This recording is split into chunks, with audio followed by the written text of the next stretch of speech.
I had the pleasure of being placed in a third grade classroom at Octorara Elementary School over the course of the semester. I also had the opportunity to observe a second grade classroom at Octorara Primary Learning Center.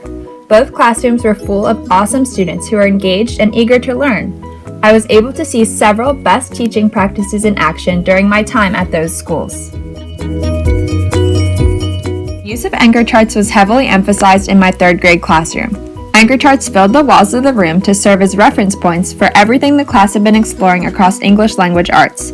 One aspect of the anchor chart usage in my classroom I really appreciated was how my co-op created the charts along with the students as they learned. Anchor charts also serve as a form of differentiation for visual learners. I was fortunate to be able to apply this practice to a lesson I taught on the characteristics of fables within a folklore unit. And every fable has a moral. That's the main point of a fable, is so you can learn a lesson from it, okay? So they all have morals, or have a moral. And then finally, if animals are the main characters and they're talking and doing human things, do you think that fables could really happen in real life? So would they be fiction or nonfiction? Fiction. Right, exactly. So there are some elements in a fable that you can think about as we read a fable together. Well, I'll read it to you.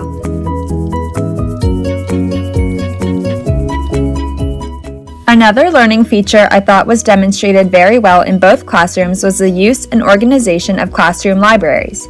Both rooms had an abundance of books on various reading levels that were organized by level, genre, and sometimes even by category.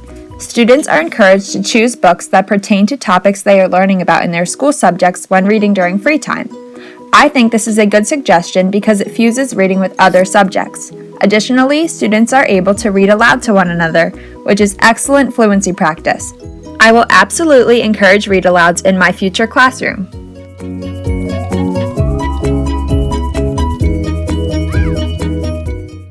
A third teaching point that was heavily emphasized in my third grade classroom was the importance of collaboration amongst students. Whether this occurs through turn-in talks or small group work, idea sharing is an integral component of this classroom. I was happy to be able to incorporate student collaboration into all of my lessons for this course. All of the previously mentioned teaching and learning practices serve as excellent supports for young readers. The appeal to a variety of learning styles and individual interests are key components in developing a love for reading in students.